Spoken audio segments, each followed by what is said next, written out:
Picnic picnic happy new ইয়ারে কেন জানি পিকনিক ছাড়া চলেই না। So hello everyone, this is Maitri, welcome back to my channel. আশা করি আপনারা সবাই অনেক ভালো আছে। নতুন বছর আশা করি সবার ভালো কাটছে।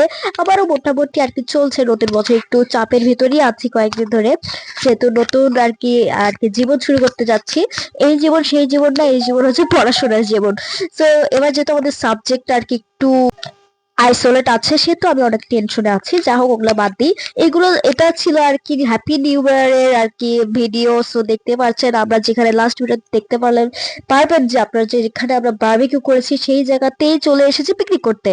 এন্ড হ্যাপি নিউ ইয়ারে পিকনিক হবে না এটা কিন্তু চলেই না, সেজন্য সবাই মিলে আবার সেই পিসির বাড়িতে চলে গেলাম। আমি আগেই বলেছি যে যত অনুষ্ঠান হয়, অনুষ্ঠানের জন্য কিন্তু এই শুধু এই রান্নাঘরটা করা হয়েছে। চুলার খাবার একটু স্মোকি ফ্লেভার আসে, যেটা আমরা সবসময় পাই না। সেই জন্য কোনো অনুষ্ঠান হলেই চুলাতে রান্না করা হয়। অ্যান্ড দুপুরবেলা থেকে গাইস সেট মেনু খাওয়া হচ্ছে। আমি দুপুরে অর্ডার দিয়েছিলাম 31st-এর দুপুরে। এনজয় করেছিলাম হচ্ছে থাই চিকেন ছিল, রাইস ছিল। অ্যান্ড রাতেও রাইস, রাতের মেনু হচ্ছে ফ্রাইড রাইস সঙ্গে এগ কষা, আর এটা হচ্ছে ভেজিটেবল, চিকেন ভেজিটেবল। আর একটু আগে কড়াইতে যেটা দেখতে পারলে সেটা হচ্ছে নিরামিষ, মানে এগ আর কি চিকেন লেস। আমার মারা যেহেতু চিকেন খায় না, সেজন্য ওদের চিকেন ছাড়া রেডি করা হয়েছে, আর আমাদের চিকেন সহ। আর এখানে আর কি আমাদের ফ্রাইড রাইস তৈরি করার জন্য না, প্রথম আর কি মাংস রান্না করবে। চিকেন কষা ছিল, চিকেন কষার চিকেন কারি রেডি করছিল। আর চিকেনের কালারটা জাস্ট দেখো সেই হয়েছে না বলো, খেতেও কিন্তু দারুণ হয়েছিল। আর ঠান্ডার মধ্যে চুলার পাশে একটু গরম, একটু মানে তাপও আর কি গরম গরম আর কি তাপ গায়ে একটু লাগছিল, হাওয়া বেশ ভালো লাগছিল। এন্ড ইতিমধ্যে আমার পিসি আমাকে বলেছিল একটা মাংস টেস্ট করতে, তাই আমি আর কি দেরি না করে টেস্ট করে ফেললাম। এন্ড অসাধারণ হয়েছিল খেতে, গরম গরম ধোয়া ওঠা মাংস। এন্ড পিকনিক কিন্তু সবাই মিলে করতে হয়, তাই আমি একটু ডিম ছুলতে বসেছিলাম একটু আগে, দেখতে পারলে তোমরা। এন্ড সবাই মিলে আর কি কাজ করেছি, অনেক মজা ছিল। এন্ড তারপর আমাদের হ্যাপি নিউ ইয়ার কেক চলে এসেছে 2025, হ্যাপি নিউ ইয়ার। সো এই তো অসাধারণ একটি মুহূর্ত, কেকটাও অনেক টেস্টি ছিল। তারপর আমরা সবাই মিলে একটু ছবি টবি তুললাম, আর পিসির ফ্রিজ থেকে চকলেট চুরি করে নিয়েছি। M&M ছিল, পার্ক ছিল, কিন্তু পিসি কিন্তু জানে না এখনো। মানে পরের দিন হঠাৎ করে ফ্রিজ করে বলে, এই আমার একটা পার্ক কোথায় গেল। তো তার মধ্যে হলো মজা। যাই হোক, আমি মানে চকলেট অত পছন্দ করি না, তবে এই জিনিসটা আমার খুব ভালো লাগে, মানুষের বাসায় গিয়ে চুরি করে চকলেট খাওয়া। এটা আমি সচরাচর করি না, এটা কিন্তু আপনারা কেউ ভাববেন না। যা হোক, মজা করছিলাম একটু, সবার সাথে একটু মজা হয়, এগুলো করলে মাঝে মাঝে একটু করতে হয়। তারপরে তো এখন হচ্ছে ফ্রাইড রাইস তৈরি করবে। ফ্রাইড রাইসের জন্য প্রথমে এগ দিয়ে দিল, এগ এন্ড চিকেন বোথ কিন্তু ফ্রাইড রাইস ছিল। এই ডিমটা ভাঙতে গাইস নিচে পড়ে গেছে অর্ধেক। তো 4টা ডিম দেওয়া হয়েছিল, তারপর চিকেন ফ্রাই করে দেওয়া হচ্ছিল, তারপর আস্তে আস্তে রাইস দেওয়া হচ্ছিল, দেন ভেজিটেবল দেওয়া হচ্ছিল। মোটামুটি ফ্রাইড রাইসটা কিন্তু অসাধারণ খেতে হয়েছিল। আমরা প্রত্যেকবারই পিকনিকে একটু মানে বাঙালিশ একটা আইটেম করার চেষ্টা করি, বাট এবার কিন্তু আমরা একটু অন্যরকম ইংলিশ টাইপের খাবার খাওয়ার চেষ্টা করেছি। এন্ড এগুলো এখন কিন্তু কালচারে অ্যাড হচ্ছে। পিকনিক কিন্তু মোটামুটি বাঙালিশ খাবার এই দিয়ে করতে হয়, বাট আমরা একটু অন্য কুইজিন দিয়ে শুরু করলাম এবারে ফার্স্ট ইয়ার এরকম ভাবে। সো তখন বাজছিল রাত 9টা কি 8টা, যাই হোক। And এতটা ব্যস্ত ছিলাম যার কারণে এই কয়েকদিন ভিডিওটা এডিট করতে পারিনি। আজ মোটামুটি প্রায় 10 তারিখ, 10 কাছে ভিডিওটা এডিট করে পোস্ট করছি। এন্ড শুক্রবার যেহেতু, সেই জন্য কিন্তু টাইম পেয়েছি, তাছাড়া টাইম পেতাম না। এন্ড রাইসের কালারটা একটু পর দেখলাম, জাস্ট ওয়াও এসেছে।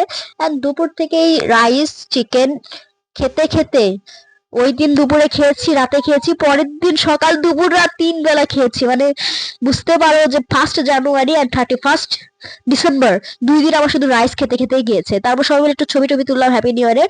এন্ড সবাই মিলে খাওয়ার টাইম এসে গেল, সবাই মিলে আর কি বসে গেলাম, সবাই খাচ্ছিল। এন্ড ভেজিটেবল যে স্যুপটা দেখতে পাচ্ছ, এটা কিন্তু হেভি হেভি টেস্টি হয়েছিল। এই স্যুপটাতেই কিন্তু আসল ভিটামিন। আমার পিসি আবার এগুলো আর কি ইংলিশ কুইজিন ভালো বেশ রান্না করতে পারে। তো আমি ফ্রাইড রাইস দিচ্ছিলাম, ফ্রাইড রাইস বরাবরের মতোই রেস্টুরেন্টের সাথে আমি কম্পেয়ার করলে একদম রেস্টুরেন্টের মতোই এর চেয়েও ভালো, রেস্টুরেন্টের চেয়েও ভালো বলবো, বিকজ অফ হাইজেনিক ফুড। রেস্টুরেন্টের বা যাই খাই পচা জিনিস দিতে পারে, সম্ভবত দিতে পারে। সো এই তো সবাই মিলে খেতে শুরু করলাম। আর আমরা আর কি সবাই, কাকা, আমার পাশে পিসি, আর মাঝখানে আমি বসেছিলাম। এন্ড কেন জানি খেতে মন চাচ্ছিল না, চুলার পাশে বসেছিলাম সেজন্য মনে হয় খেতে মন চাচ্ছিল না। এন্ড তারপরে খেয়েছি প্রায় যতটুকু দরকার। তারপর কাকার একটু ভিডিও করছিলাম, দই খাচ্ছিল। এন্ড তারপর কেক কাটতে চলে গেলাম। চলে গিয়ে মনে পড়লো যে গত বছর ঠিক এই সময় আমি এই জ্যাকেট পরে এই জায়গাতে কেক কাটা হয়েছিল। জানি না হঠাৎ করে কেন জানি এই কথাটা আমার মনে পড়লো, তাই আর কি তোমাদের সঙ্গে শেয়ার করলাম যে কতটা আর কি পার্থক্য। তারপর কাউন্টডাউন শুরু হয়ে গেল আমাদের। 1, 2, 3, 4, 5, 6. Happy New Year! Happy New Year! Happy New Year! Happy New Year! Happy New Year!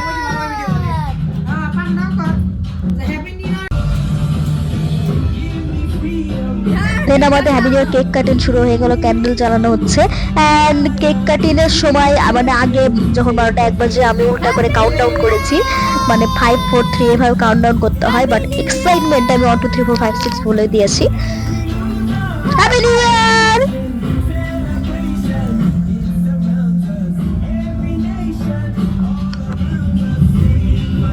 অনেক মজা হয়েছিল কিন্তু সেদিন রাতে সবাই মিলে একসঙ্গে। 2025 সাল সবার ভালো কাটুক এই আশা ব্যক্ত করে আমি আমার ভিডিও শেষ করছি না। সো এই তো আজকের ভিডিও এই পর্যন্ত। ভালো লাগলে প্লিজ লাইক কমেন্ট শেয়ার এবং সাবস্ক্রাইব করে দিবেন আমার ইউটিউব চ্যানেল, আমার ফেসবুক চ্যানেলকে ফলো দিয়ে দিবেন। এন্ড আমি আর কি আপনাদের সামনে নতুন কিছু করার চেষ্টা করি। তো খেয়ে দিয়ে সব বাড়ি টাড়ি মানে ইয়াটিয়ে নিয়ে, বাটি টাটি নিয়ে বাসার উদ্দেশ্যে রওনা হলাম। এন্ড চারিপাশে অনেক কিন্তু ফটকা টটকা ফুটছিল, বাট আমরা একটা ফটকাও সত্যি করে ফুটাইনি, কারণ এবার যেহেতু আজকের ভিডিও পর্যন্তই। Bye bye and also happy new year সবাইকে।